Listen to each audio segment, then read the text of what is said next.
자, 여러분, 국가직 시험 잘 보셨습니까? 자, 여러분, 우리 2025년 국가직 전상 개발이죠? 여러분, 정보보호론 해설 강의 해드리도록 하겠습니다. 우리가 여태까지 공부했던 것보다, 여러분, 쉽게 나왔어요. 근데, 완전히 다 쉽진 않아요. 앞 페이지가 쉬워요. 그죠? 우리가 많이 다뤘던 부분이 나왔으니까. 근데 여러분 어떤 스타일의 문제가 나온다라는 거 이제 확실하게 아셨죠? 기출문제에 어쩌다 이렇게 지나가는 문제로 나오는 거 하고 실제 이런 식으로 문제가 나올 거다 라고 골라지는 거 하고 여러분들이 물론 이제 딱 가가지고 그때 딱 한번 경험한다라는 거는 조금 그렇긴 하지만 일단 문제가 난이도에 따라서 이렇게 조절이 되는구나. 앞 페이지 같은 경우에는 여러분 뭐 16번까지는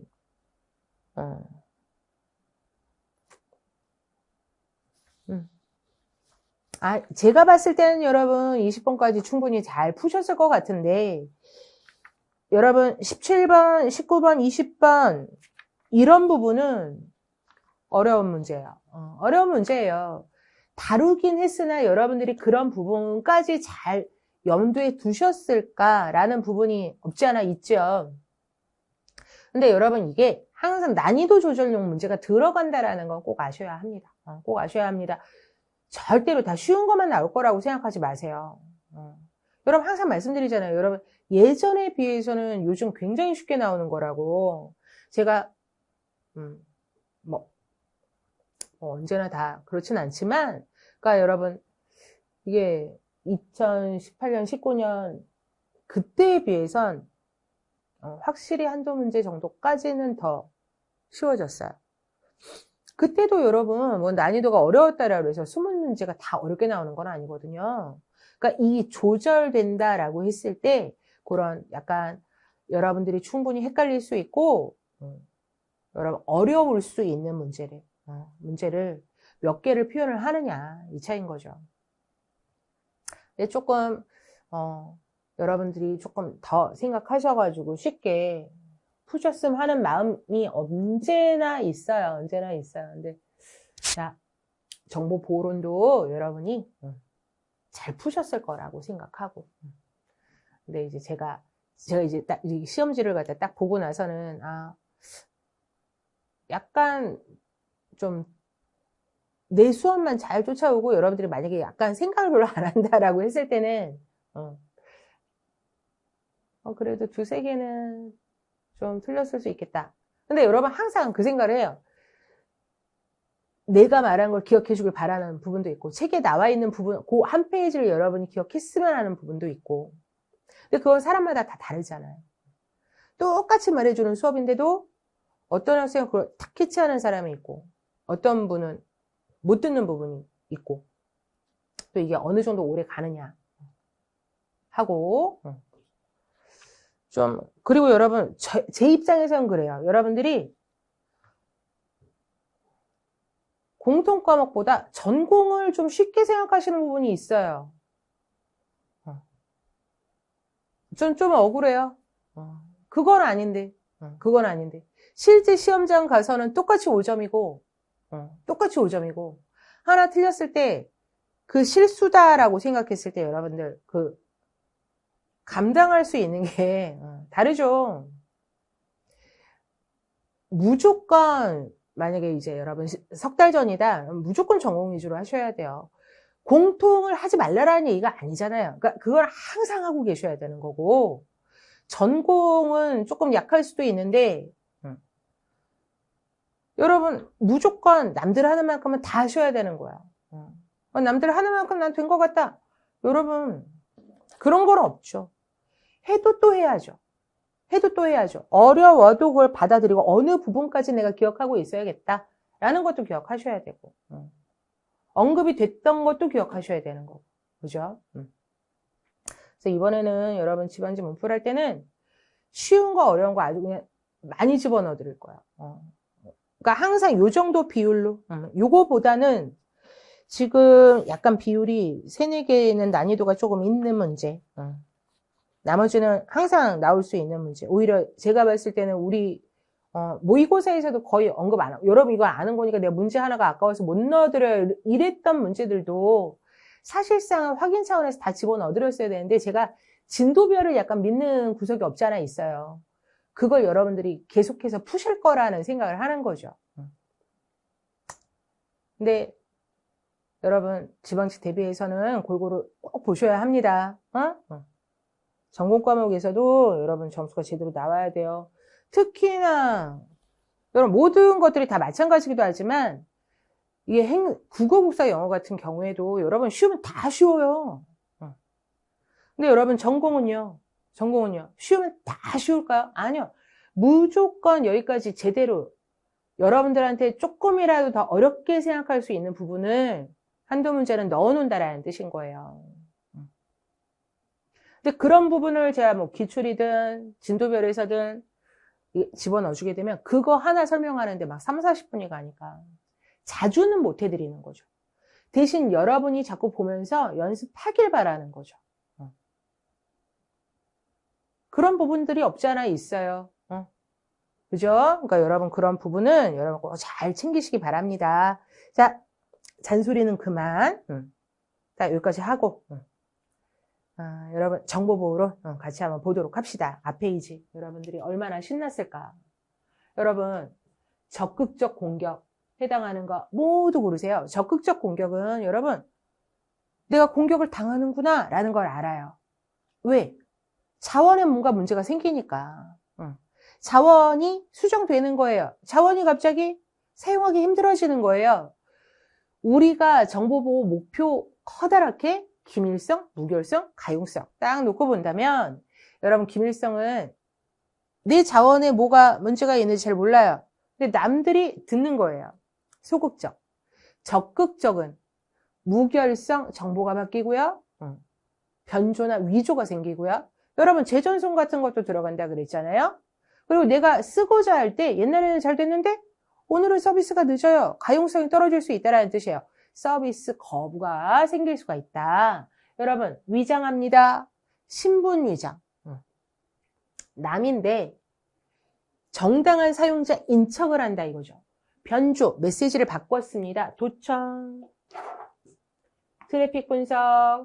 여러분 이 두 개는 자원의 변형이 생기지 않아요. 몰라요. 모르지만 찝찝한 거죠. 누가 듣는 것 같아. 누가 보는 것 같아. 이러면 여러분 가장 대표적인 대응책이 뭐가 있다? 암호화. 자, 여러분 이거는 소극적.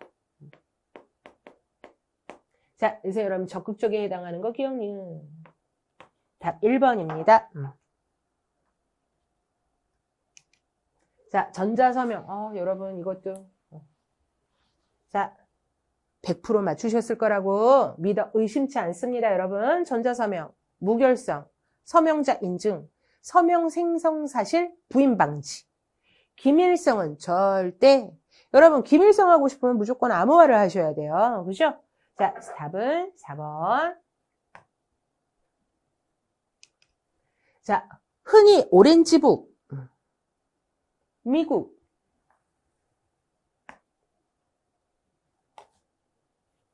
자, 여러분 딱 이렇게 보기 보세요. CC 공통평가 기준 여러분 국제 표준 PIMS 개인정보 보호 여러분 개인정보 관리 체계 여러분 이거 ISMS-P 안에 이제 포함이 됐죠. ITsec 유럽 미국 TC 들어가면 트러스티드 컴퓨팅 여러분 신뢰 컴퓨팅 들어가니까 보안 표준으로 효과적인 정보보호 시스템 평가의 기준 개발과 이러한 기준에 맞춰서 여러분 D사부터 A1까지, D1사부터 A1까지 7개의 등급으로 나눠서 여러분들이 공부를 하셨죠. 자, 제품을 평가하는데 초점을 두고 있는 정보보안 평가 기준은 TCsec. 답은 4번. 사실은 여러분 CC 시험제 많이 나오고요. 그죠? ITsec 같은 경우에는 유럽에서 만들어졌다라는 거 자체로 명칭 물어보는 거 많이 나왔었고요. 오히려 TCsec은 명칭을 물어보는 거는 한 번도 나온 적이 없어요. 그러니까 그런 부분을 보고 문제를 내신 것 같아요. 자, 여러분 이런 식의 명칭은 꼭 기억하시고 하지만 우리가 공부했던 것처럼 항상 여러분 그 등급은 꼭 기억하고 계셔야 됩니다. TC색은 여러분 기밀성 위주였고요. 운영체제와 연관성이 높았습니다. 그죠? 자, 4번. 여러분 다음에서 설명하는 보안 모델은 상업 환경에서의 데이터 무결성. 이렇게 나온다고요, 여러분. 상업적 데이터 무결성. 이 얘기 나온다 그랬잖아요. 비바하고 벨라파듈라. 여러분, 비바, 벨라파듈라 이렇게 나와주게 되면 벨라파듈라는 기밀성, 무결성. 무결성은 무결성이지만 여러분, 정형화된 트랜잭션 처리 과정에서 직무분리를 기준으로 하는 게 아니라 얘네들은 등급을 나누잖아요. 무결성 등급을 나눠주는 거. 자, 그래서 여러분 no read up, no write down, 벨라파듈라. 그죠? no read down, no write up, 비바. 둘은 여러분 기밀성, 무결성, 하지만 등급을 다루는, 등급을 다뤄주는 건 여러분 강제적 접근제어다 그랬었죠. 그죠? 자, 클럭 윌슨. 여러분 클럭 윌슨이에요. 실제로 여러분 이 상업적이다라는 건 접근하는 사람이 굉장히 많고 데이터 양도 많다라는 뜻인 거죠. 이랬을 때 등급만으로 제어하는 거는 조금 상업적이가 힘들다라는 뜻인 거예요. 이런 부분을 해결하기 위해서 반드시 프로그램을 통해서만 접근할 수 있게끔 데이터 원장에 접근하지 못하도록, 그리고 여러분 실제 데이터를 변조하는 건 외부자가 공격하는 거, 변조하는 거 그렇게 많지 않아요. 내부에 권한 있는 자가, 그죠? 이런 부분을 제대로 막기 위해서 내 외부 일관성 맞춰주기 위해서 우리가 클럭 윌슨을 사용을 해줍니다. 여러분 레티스는 역할 기반에서 위하고 아래 잡아주는 거였었잖아요. 그죠? 자, 답은 3번. 클럭 윌슨. 잘 맞추셨을 거라고 생각해요. 답은 3번입니다. 자, 5번. 다음에서 설명하는 정보보호 목표. 기밀성, 무결성, 가용성, 책임 추적성.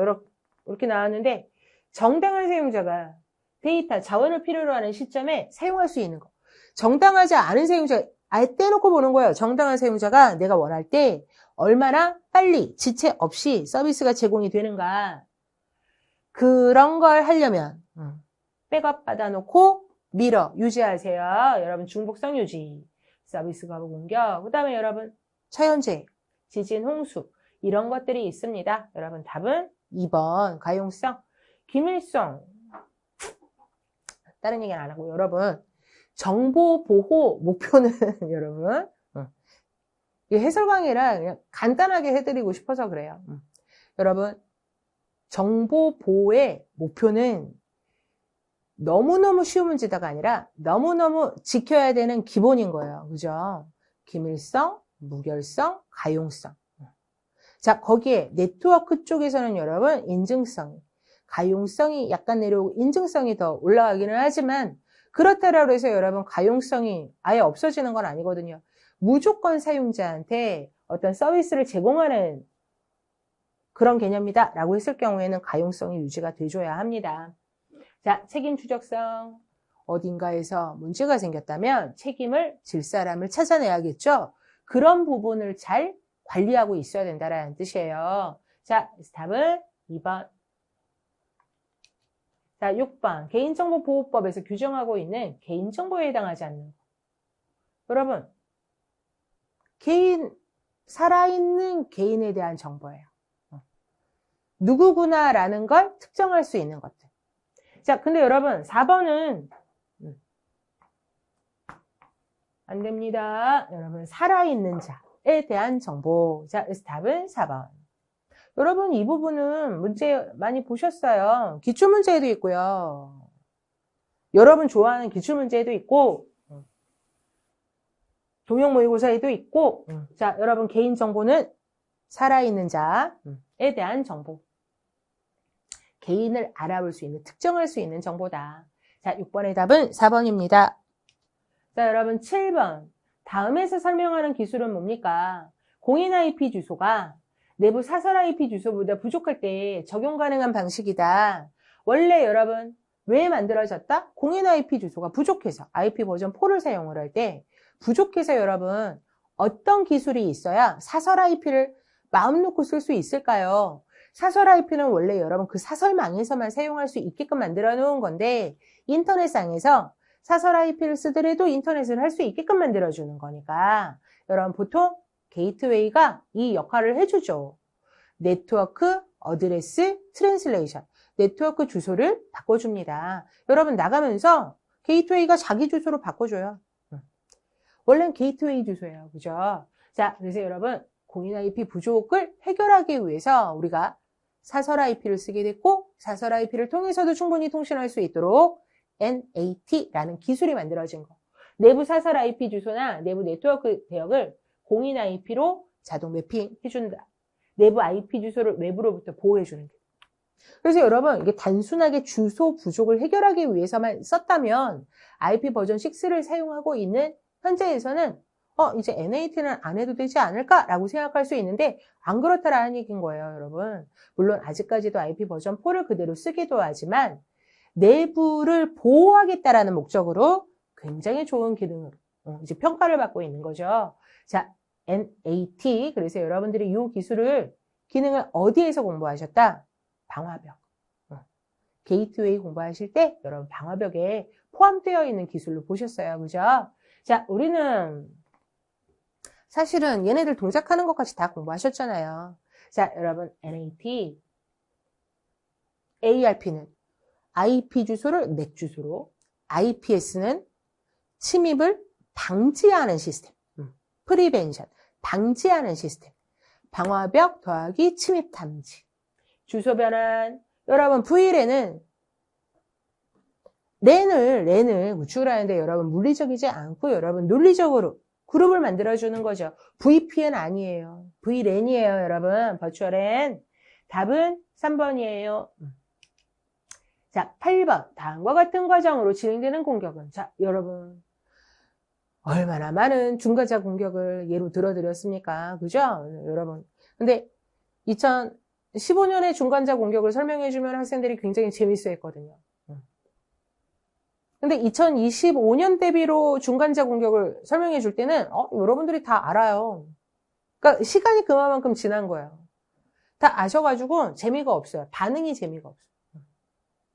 반응이 재미없다 보니까 많이는 안 하죠. 근데 여러분 똑같이 교재에서도 다뤄드렸고 당연히 여러분 기출에서도 언급이 됐을 거고 진도별에서는 똑같이 해드리죠. 그죠? 여러분 중간자 공격입니다. 예전에 한번 그러니까 여러분 이런 질문들이 다 2015년 16년 막 그때쯤 질문이에요. 선생님 왜 재전송 공격을 선생님이 설명하실 때도 공격자는 항상 중간에 있던데 왜 얘만 중간자 공격입니까? 한참 전. 그러니까 뭘 물어봤는지 몰라서. 근데 여러분 그때도 그 얘기는 했어요. 항상 공격자는 중간에 있습니다. 그런 의미의 중간자가 아니라 공격자의 실제 위치를 물어보는 게 아니라 여러분 보내는 애 있고 받는 애 있으면 공격자가 어디 있어요? 여기 있어야죠. 그죠? 보내는 애를 막 때리든가 받는 애를 막 때리든가 양쪽 끝에 붙어 있을 수도 있지만 왜 굳이 이런 데서 얘기하는 공격에 명칭을 중간자 공격이라는 말을 썼는가? 여러분 얘는 흐름의 왜곡이 생겨요. 흐름의 왜곡. 이 부분이 제일 중요한 거예요. 공격기 암호 방법을 사용을 하는데 여러분 대칭키를 막 쓰다가 DPL만이 나왔어요. DPL만 너무너무 잘 만들어진 거죠. 그죠? 자, 여러분 키 분배시키는 애가 나왔어요. 이제 KDC 없어도 돼요. 우리끼리 뭔가의 정보를 약속해서 계산해서 보내고 교환을 하고 또 거기서 똑같은 계산을 하면 쟤하고 나하고 똑같은 값을 만들어요. 너무너무 대단한 거죠. 그죠? 그래서 여러분 이 정도면 충분하지 않을까라고 생각을 했는데 이들한테 이게 주고받는 정보에 인증이 없다 보니까 중간자가 여러분 공격자가 중간에 턱 낀 거예요. 껴서 여러분 뭐를 나눠 갖고 두 개를 만들어서 이거는 여러분 A하고 B 사이에 껴가지고 여러분 제대로 키 교환을 하는 것처럼 여러분 이렇게 하다 보니까 A하고 B는 이게 실시간으로만 정해진 시간 내에 약속된 시간 안에서 움직여지면 우리끼리 통신을 했구나, 키를 나눠 가졌구나라고 생각한다고요. 근데 사실은 여러분 중간에 공격자가 딱 들어가서 A하고 B한테 존재를 들키지 않으면서 그들하고의 키를 만들어낸 거죠. 이제 끝났어. 얘네가 보내는 건 다 정상적으로 여러분 복호화를 할 수 있어. 이렇게 되는 거야. 해독은 키가 없어도 가능한 거잖아요. 근데 여러분 복호화는 키를 갖고 있다라는 뜻인 거거든요. 자, 그래서 여러분 어떻게 하냐? A하고 B 통신에 C가 개입을 해서 C가 A의 공개키를 가로채서 지가 갖고 있고 B한테 지 걸 보내요. 자기 걸 보내요. B가 잘못한 거예요. 왜? 이 공개키가 진짜 누구 거야? 라는 거 제대로 확인을 못했으니까. B는 C의 공개키로 메시지를 암호해서 A한테 보냈는데 여러분 이걸 또 C가 가로채요. 가로채서 왜 내 공개키로 암호화가 됐으니까 내 개인키로 복호화가 가능하다라는 뜻인 거예요. 보고 가로챈 거 A의 공개키로 다시 암호화를 해서 여러분 C가 조금 더 나쁜 놈이면 막 메시지 변조도 할 수 있다 그랬잖아요. 자, A가 B한테 보낸 것처럼 전송이 됩니다. A는 복호화해서 봅니다. 암호화가 된 게 탁 와요. 그래서 자기의 개인키로 복호화를 해서 봐요.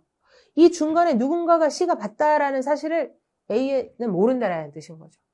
B도 내가 지금 사용을 한 게 당연히 A의 공개키라고 생각한다라는 뜻인 거죠. 그죠? 그래서 여러분 이게 중간자 공격이고 이걸 막으려면 근본적으로 무엇을 해야 된다? 공개키에 이름 붙여야 돼요. 주인의 이름을 붙여야 돼요. 여러분 그게 인증서예요. 인증서를 제대로 만들어서 항상 공개키 누구 건가 확인합시다. 공개키 기반 구조를 만듭시다. PKI가 만들어지게 되면 가능합니다. 막을 수 있습니다. 자, 여러분 어쨌거나 8번의 답은 2번.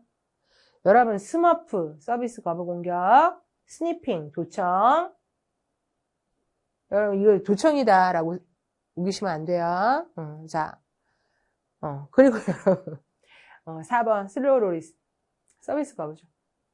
항상 이런 문제가 나왔을 때 여러분들이 지금 도청한 거 아니에요? 라고 넓게 생각하시는 분들이 있어요. 이게 확실하게 답이 있을 땐 2번이에요. 9번 공개키 암호 방식은 여러분 이거 첫 시간에 공부하시고 송신자가 우리 암호 시스템 얘기할 때 수신자에게 보낼 평물을 암호화할 때는 그러니까 목적이 뭐예요? 쟤만 봤으면 좋겠어. 이게 목적이잖아요. 그랬을 때는 무엇을 사용하고 수신 측에 공개키를 쓰고 송신자가 평문을 전자서명을 했다. 여러분 수신자한테 보낸다. 이때는 여러분 목적이 뭐야? 전자서명을 한 건 내가 만든 거야. 라는 걸 널리 자랑하고 싶을 때예요. 자, 이걸 만들 때는 나만 쓸 수 있는 걸 써야 돼요. 그게 송신자의 개인키. 자, 여러분 답은 4번이네요. 그러니까 목적이 기밀성이다 라고 했을 경우에는 쟤만 봤으면 좋겠어. 그럼 쟤의 키를 써야 돼요. 근데 내가 사용할 수 있는 쟤의 키는 뭐다? 공개키. 수신 측의 공개키. 그죠? 내가 사용할 수 있는, 나만 쓸 수 있는 내 키는 무엇인가? 여러분 전자서명에서는 서명자, 송신자의 개인키. 자, 답은 4번. 10번. 여러분, 개인정보보호법. 여러분, 막 괄호 문제도 풀고 열심히 보셨을 텐데. 맨날 하던 애가 나왔죠. 그죠? 근데 여러분, 그만큼 중요한 거예요. 원칙이잖아요. 개인정보 보호를 위한 원칙. 자, 원칙을 옳지 않은 거.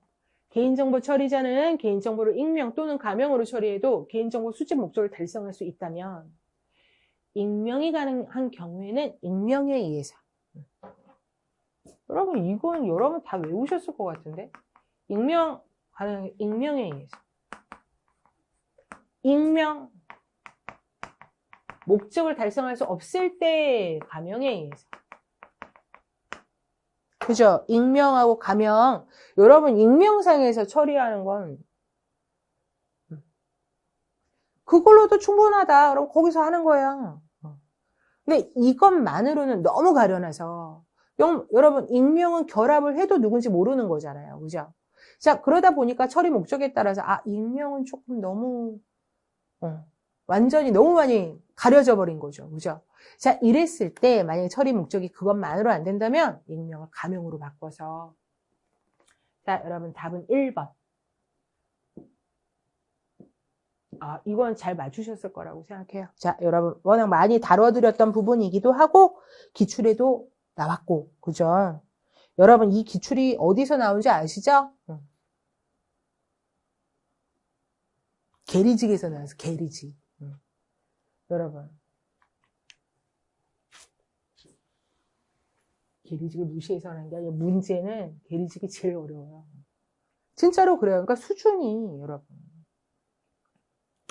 그러니까 여러분 이게 그냥 3조에 나와 있는 건 항상 봐야 되는 거구나. 여러분 1조 목적, 2조 정의, 3조 여러분 원칙, 4조 정보 주체 권리 꼭 기억하시고 항상 언급이 되는 부분들이 있어요. 그걸 보고 그 다음에 안 나온 데서 개정된 게 어떤 게 있을까 한번 찾아보고 여러분 안 보면서 겁내지 마시라고요.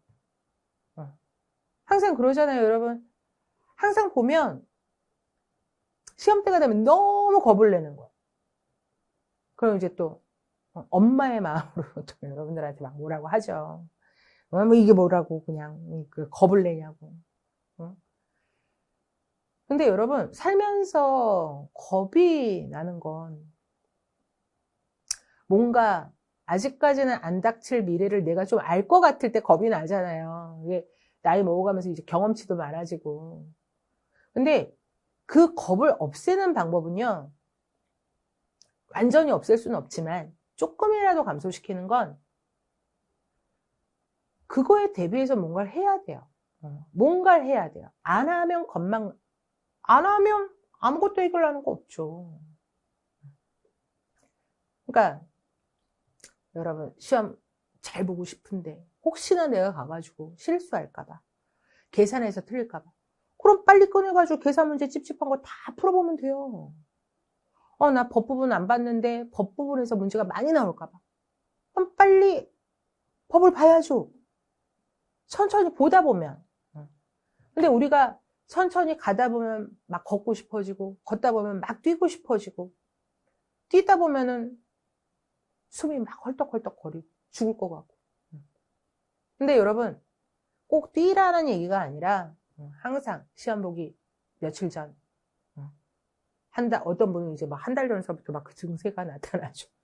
근데 그런 마음을 이해를 전혀 못하는 건 아니에요. 여러분 제가 그런 분들만 본 게 20년이 넘는데 그러니까 이제 너무 어떻게 될지 뻔히 아니까 미리 그냥 막 윽박지르는 것도 없지 않아 있습니다. 있는데 여러분 그럴 때는 그 겁이 나는 걸 근본적으로 없앨 거를 갖다 조금은 하세요.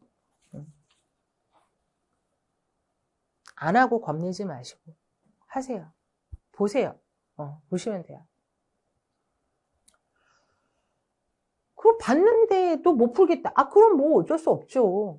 근데 그거를 동급이라고 생각하시면 안 된다고요. 안 보고 틀리는 거하고 봤는데 틀리는 거하고 아니요. 여러분 나는 그건 아니라고 생각해요.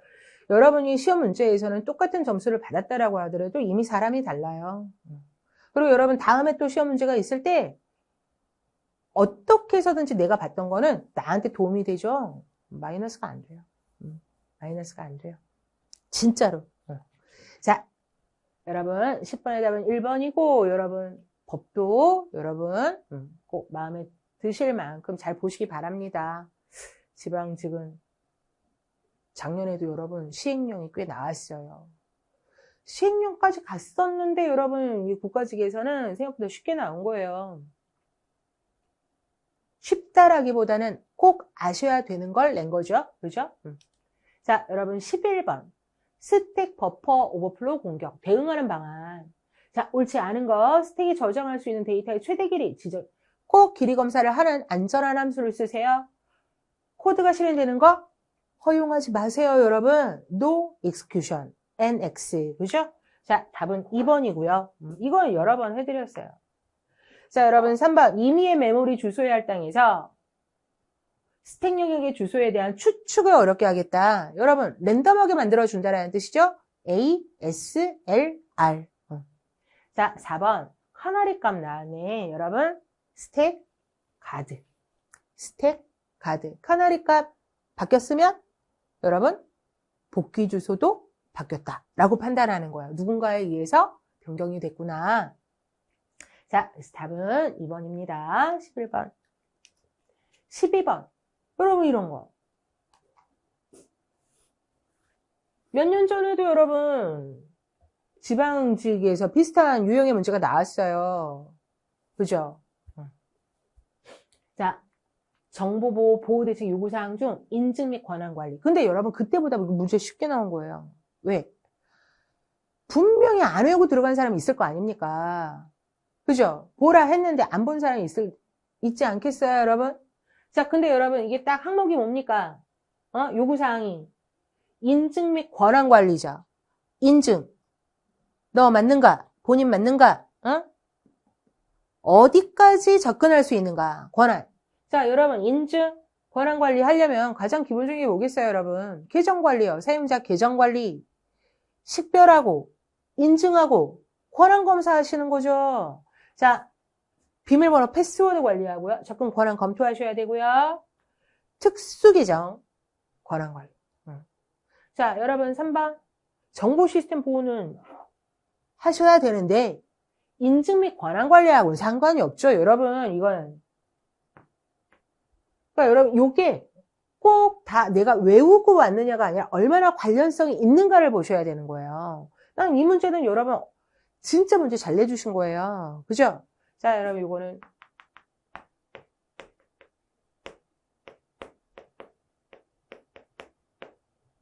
물리보안. 물리보안. 자, 12번의 답은 3번. 여러분, 13번. 관련 법률, 소관부처.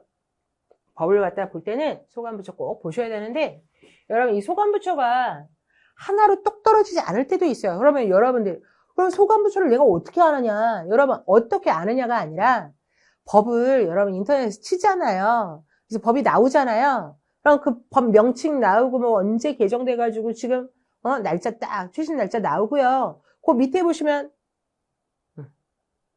이쪽에 소관 부처 명칭이 쫙 나와요. 여러분 그 부분 보시라고. 그 부분 보시라고요. 자, 여러분 개인정보보호위원회.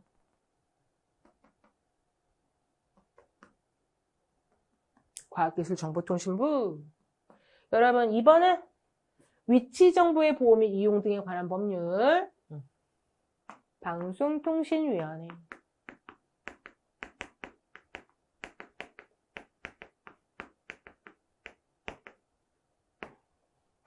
딱 하나만 있지는 않아요, 여러분. 우리 항상 기본으로 제일 많이 보시는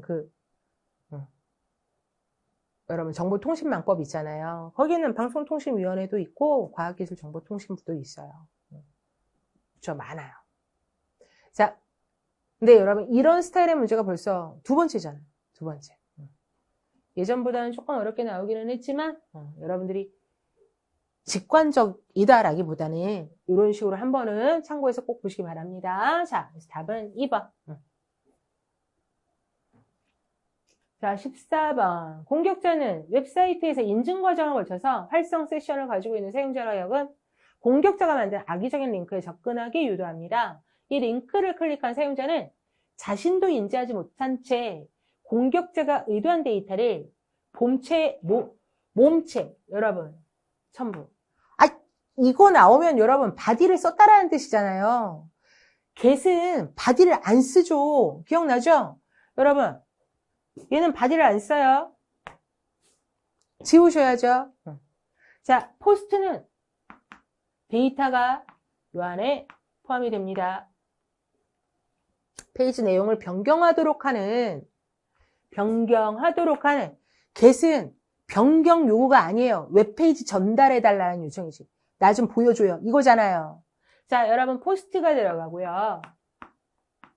웹사이트로 보낸다. 이와 같은 방식의 공격을 약간 위조된 요청이잖아요. 위조된 요청. 클라이언트가, 정당한 클라이언트가 아닌 공격자가 내가 한 것처럼 요청을 하잖아요. 등록해줘, 수정해줘, 지워줘, 계좌 이체해줘, 이런 것들이 들어가는 거니까 여러분 여기는 쿠키 훔쳐가는 크로스 사이트 스크립팅이 아니라 크로스 사이트 리퀘스트 포저리 여러분 요청해줘. 그죠? 문제 너무너무 잘 낸 거예요. 그죠? 여러분 우리 get 포스트 하셨고 CSRF 여러분 저게 탑10에서 빠진 지 꽤 됐잖아요. 그럼에도 불구하고 여러분 교재에서도 공부하시고 기출에 여전히 있고 아직까지도 시험 문제에 신경 써야 되는 웹 취약점으로 충분히 나오고 있습니다. 자, 답은 그러니까 예전처럼 오히려 막 탑10에 위에 상위 3개 아닌 거 이런 문제가 나오는 시대는 또 지났다라는 뜻인 거예요, 여러분. 응?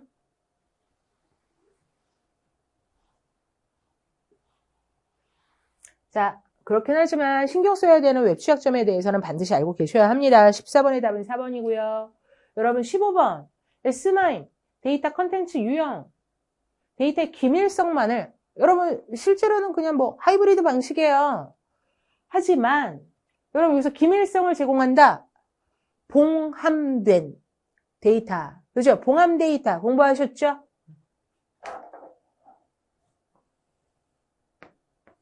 봉함 데이터. 편지 봉투 붙이듯 남들은 못 보게 하는 거다 그랬었죠, 여러분. 남들 못하게. 서명, 봉함. 그리고 여러분 순수 서명이 있었고 오히려 여러분들은 순수 서명만 기억하시면 안 되죠. 가장 메인은 얘네들인데 암호화를 할 줄 아느냐, 기밀성 서명을 했느냐. 자, 서명된 데에다가 봉함할 수 있고 봉함한 데다가 또 서명할 수 있고. 자, 여러분 S마임 답 2번. 자, 16번. 여러분 이것도 얼마나 징글징글 많이 했어요. 자, 섀도우 계정 있고요. 솔트 평문의 솔트가 여러분 싹 붙어있죠. 대칭키 암호라기보다는 해시함수. 왜냐면 여러분 우리 이거 합쳐서 했잖아요. 합쳐서 사용자 계정이 딱 나오고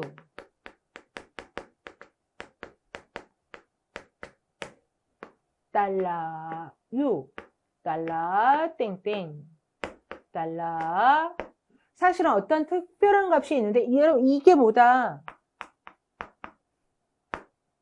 패스워드에다가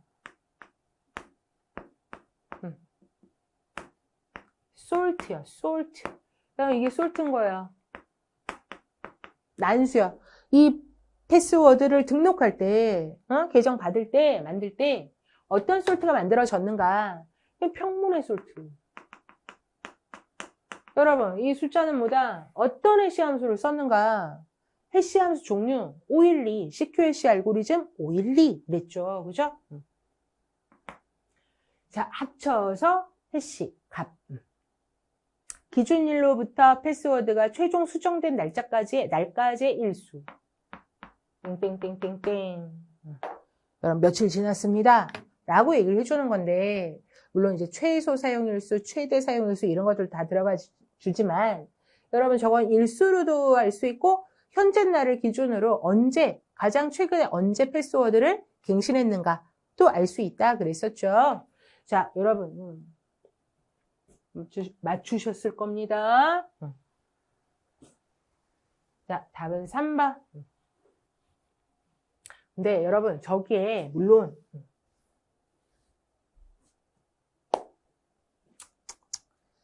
메인으로 보셔야 돼요. 그 숫자 중에 여러분, 저것도 있긴 있어요. 블로우 PC 같은 것도. 대칭키 암호. 근데 메인은 해시예요. 메인은 해시예요. 자, 답은 3번. 자, 여러분 17번. 이것도 여러분 제가 기출하고요. 진도별에서 이거 많이 설명드렸어요, 여러분. DSS 설명드렸죠. 근데 DSS 설명드릴 때 여러분 걔가 그 알고리즘이 여러분 두 개가 합쳐져서 만들어진 거다. 여러분, 엘과 말과 무엇이? 슈노르, 다중서명, 다중서명. 그래서 어떤 얘기를 했었느냐. 자, 소수 P를 선택을 하고 P-1, 위수가 P-1인 원시근을 사용하는 대신 P-1의 소인수인 Q를 위수로 갖는 원소를 이용해서 여러분 이 얘기가 뭐냐면 이 위수 같은 거 몰라도 돼요. 괜찮아요. 사실은 중요한 거예요, 여러분. 이게 다 정수론이잖아요. 정수론의 개념에서는 조금 알고 계셔야 되는 기본적인 용어들이죠. 사실 여러분 이제는 여러분들이 소인수라는 거 모르시는 분 안 계시고 다 아시는데 깊이 조절이 필요하니까 여러분 조금 더 자세하게 알고 싶으시면 기출문제하고 진도별 다시 보시면 돼요. 그러니까 사실은 그 부분도 그래요. 이런 부분들을 갖다 설명드릴 때 이거 한 번 설명을 하게 되면 너무 3, 40분을 잡으니까 자, 여기에서도 소인수여야 된다. P-1를 Q로 나눴을 때 어떤 정수가 나온다라는 뜻인 거야. 딱 떨어지게.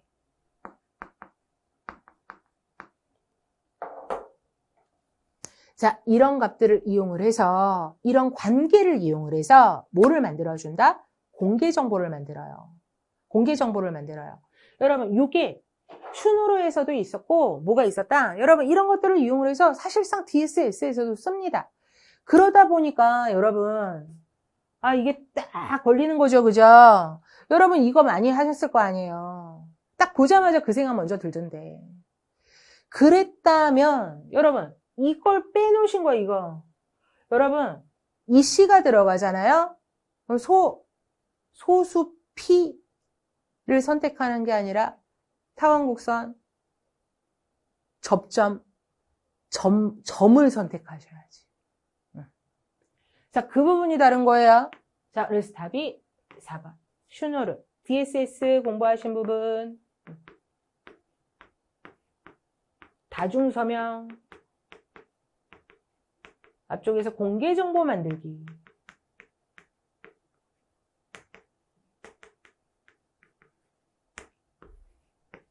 관련해서 자, 그래서 여러분 답은 4번. 자, TLS 핸드쉐이크 목적.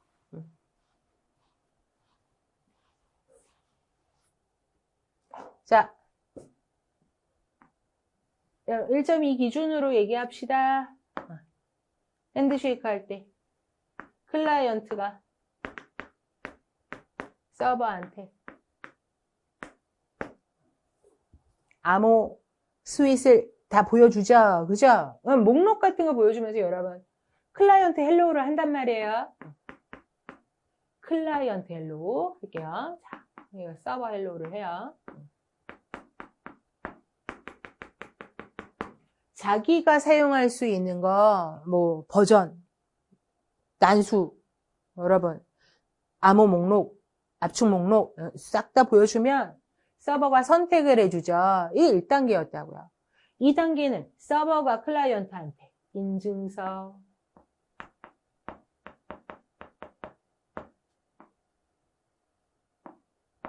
여러분 키교환, 서버 키교환. 여러분 이런 것들이 메인이 됐고 3단계 여러분 뭐 헬로 던 이런 거 뺐어요. 자, 여러분 인증서, 클라이언트 키 교환. 그럼 이게 목적이죠.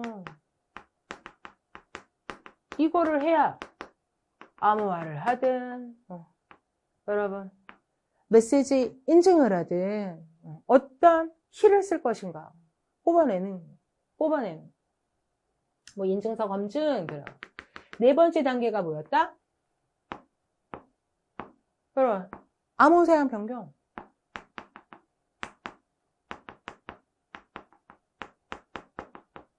코웨이로 들어요. 이렇게. exchange cipher spec.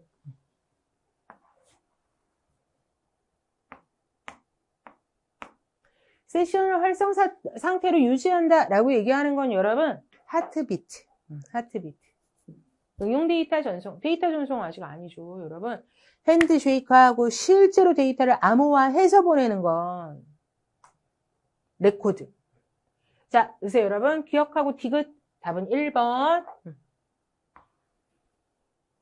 그러니까 여러분이 공부한 거랑 별개로 생각하지 마세요.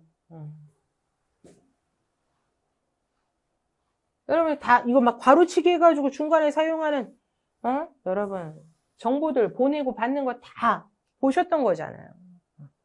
자, 답은 1번.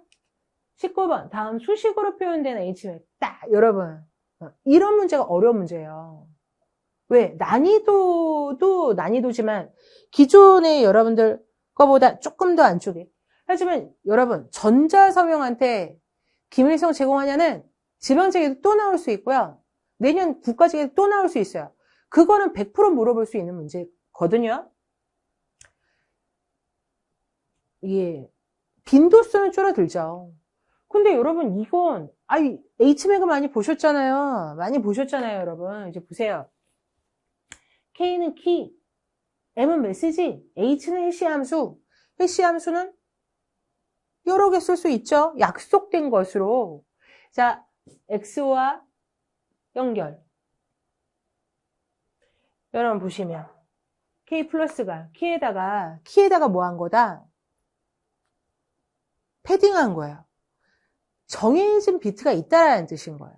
자, 그거랑 이 상수인 여기 먼저 여러분 키에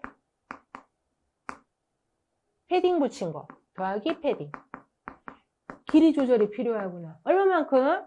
아이패드만큼, 인풋패드만큼. 이거 상수라고 그랬잖아요, 여러분. 상수라고 그랬잖아요. 그러면 이 값이 왜 필요하냐? 이거를 메시지 앞에다 붙일 거란 말이에요. 근데 이 메시지가 여러분 정해진 비트로 잘려져 있어요. 이 메시지를 블럭으로 잘라놨다. 블럭. 잘라놨어요. 그 앞에 그 블럭 크기만큼 똑같은 크기로 붙는 거예요. 그래서 여러분 교재 보시면 B비트가 되도록 이렇게 나와 있다고요? 그 B비트가 블럭끼리예요. 블럭끼리. 그리고 여러분 다른 걸 딱 떠나서 그만큼은 알고 있어야 되지만 자, 패딩을 해서 전체 비트 수가 해시 함수 출력의 크기랑 얘가 같을 이유가 없죠. 특히나 HMAC은요. 여러분 우리가 그랬잖아요. 해시 함수는 나올 때 511을 썼다라 512가 되도록 256을 썼다 256비트가 되도록 MD가 만들어지는 거죠. 메시지 다이제스트가. 근데 여러분 HMAC은 여러분들 길이 외우십니까? 안 외우잖아요. 어떤 결과가 나오면 연산의 결과가 나오면 실제로 여기서 여러분 왼쪽에 몇 비트를 원하는 만큼 M비트를 추출하는 거예요. 그래서 여러분 얘는 HMAC의 길이가 몇 비트다라는 걸 우리가 고정됐다라는 거는 알지만 몇 비트다라는 걸 외우질 않는 거죠. 그죠? 그리고 여러분 이것만 봐도 여기 아이패드, 오패드는 반복된 것으로 해시 함수에 입력되는 블럭의 크기와 같다 그랬죠. 그러면 여러분 얘하고 길이가 같다라는 뜻이에요? 아니면 달라도 된다라는 뜻이에요? 어차피 인위적으로 패딩을 붙을 거면 여러분 얘랑 길이가 같아야죠. 얘네 길이가 같다면 여러분 해시 함수에 입력되는 블럭의 크기와 해시 함수 입력되는 해시 함수 입력되는 블럭의 길이, 크기. 크기. 같게. 여기서 해시 값이 나온 거. 맨 마지막. 요 해시를 하고 붙여서 또 해시를 하고 해시 2번 했네. 그죠? 자, 해시 함수는 다 쓸 수 있습니다. 그치? 비밀키. 대칭 켜야 되고요. 틀렸고요. 블럭 길이와 같습니다. 자, 답은 3번. 딱 이런 거. 요걸 보시라고. 길이가 같도록 만들어줬구나. 안 그러면 여러분 작은 쪽에 매이게 되니까. 자, 20번 다음 수식으로 나타낸 불러가면 운용 모드에 대한 설명으로 옳은 것은 여러분 얘 누굽니까? 자, 암호화를 하는데 첫 번째는 이렇게 한 거예요. 그죠? 초기화 벡터랑 첫 번째 평문 블럭이랑 XY를 하고 암호화를 한 거예요. 그죠? 자, 초기화 벡터랑. 자, 근데 여러분, 얘가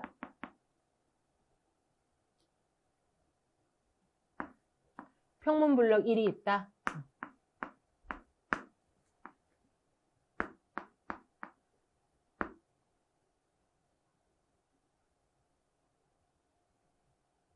자, 여러분, XY를 했어요. 첫 번째.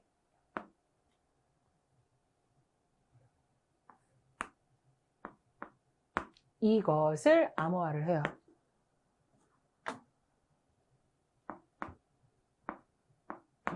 암호화.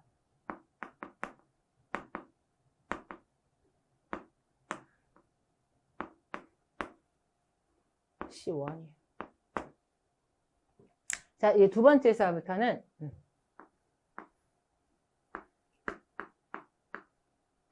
이전 암호문을 가져와요. 이전 암호문을 가져다가 XY를 해요.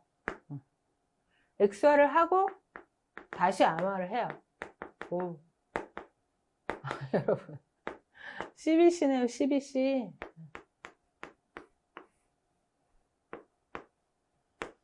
자, 복호화 함수를 DK라고 해봅시다. 자, 여러분, 복호화를 해볼게요. 얘가 맞어요. 자, 그러면 얘가 먼저 이 C1에 복호화를 하죠. 디크립션. 이때 이제 여러분 대칭키 K가 들어가요. 자, 복호화를 하고 나서 그 값을 초기화 벡터라 하면 P1이 나오겠죠. 근데 여러분 여기 C2사부터 얘가 딱 오면 또 뭐 해야 돼요, 여러분? 복호화를 해야지. 복호화를 먼저 해야지. 자, 그리고 나서 XY를 한다? 요때 들어간 값이랑 똑같은 값이 들어가야 돼요. 전송된 후 이렇게 보시는 거예요. 이렇게 본 거는 암호하고 밑에는 네. 자, 그럼 여기서 XY를 해서 C 이전 암호문을 가져다가 여러분 뭐를 한다? 이전 암호문 C I-1 XY를 해주면 플레인 텍스트 2가 나옵니다. 여러분 1번은 맞네요. 옳은 거 찾는 거니까. 자, 초기화 벡터 여러분 이런 것들은 이제 아마 분명히 여러분 시험 봤을 때요 이런 게 확 눈에 보인다고요. 초기화 벡터요 제3자한테 비밀로 하면 좋죠. 근데 여러분 항상 마찬가지. 저런 건 사실상 랜덤하게 만들어지는 거잖아요. 보내는 애하고 받는 애하고. 그죠? 그럼 똑같은 값을 만들 줄 알아야 되잖아요. 그랬을 때 이거 자체를 비밀로 하는 게 아니라 얘를 만드는 시드가 일종의 난수니까 여러분. 시드가 비밀이어야 된다는 뜻인 거지. 자, 여러분 진짜 비밀이어야 되는 거 반드시 제3자한테 비밀이어야 된다는 건 키요 키. 자, 3번 암호문 블럭이 전송 도중에 비트 오류가 발생을 했어요. 복호화된 PJ부터 PN까지 아니 여러분 복호화된 PJ J 플러스 1 바로 뒤까지 암호문 블럭에서 에러가 났어요. 이게 뒤쪽 다 영향을 주는 건 평문 블럭에서 여러분 문제가 발생했을 때죠. 그죠? 자, 여러 평문 블럭에 대한 암호화 과정의 병렬 처리 안 됩니다. 병렬 처리 가능하지 않죠. 여러분 벌써 앞에 거를 먼저 받아놓고 저장이 되어 있어야 이걸 가져다가 XY를 해주는 거잖아요. 그러면 얘가 없는데 얘를 풀 수 있느냐? 못 푼다라는 뜻인 거예요. 순서 지켜줘야 된다라는 뜻입니다. 자, 그래서 여러분 20번의 답은 1번입니다. 자, 여러분 딱. 근데 벗어난 문제는 없어요. 그죠? 근데 여러분 벌써 딱 난이도 수준 아시겠죠? 맨날 봤던 앤데도 이렇게 풀어서 보니까 다 어려운 문제처럼 보이잖아요. 그러니까 절대로 찍어서는 안 돼요. 여러분이 할 줄 아는 문제라면 그 부분에 대해서 확실하게 파악하시고 잘 보셔야 되는 겁니다. 잘 보셔야 하는 겁니다. 여러분 고생들 하셨습니다. 근데 이 정도가 문제가 쉽다라기보다는 여러분들 확실하게 잘 점수 조절할 수 있도록 잘 문제 내준 것 같아요. 뭐 제가 평가할 수 있는 입장은 아니지만 우리는 어렵게 나와도 풀어야 되는 거고요. 쉽게 나와도 잘 풀어야 되는 거거든요. 그러니까 여러분 너무 쉬운 경우만 생각하지 마시고요. 항상 공부는 살짝 어렵게 하고 봐야 되는 거 충분히 보실 수 있고 그리고 생각보다 이게 단답형으로 나와주게 되면 정보보호로는 굉장히 시간을 축약시킬 수 있는 여러분 커밀 같은 데서 계산 문제가 나왔을 때 그 시간을 충분히 벌어줄 수 있는 굉장히 효자 과목이에요. 효자 과목이니까 여러분들이 그 효자 과목이 될 수 있도록 잘 정리해 주시기 바랍니다. 자, 여러분 고생들 하셨습니다.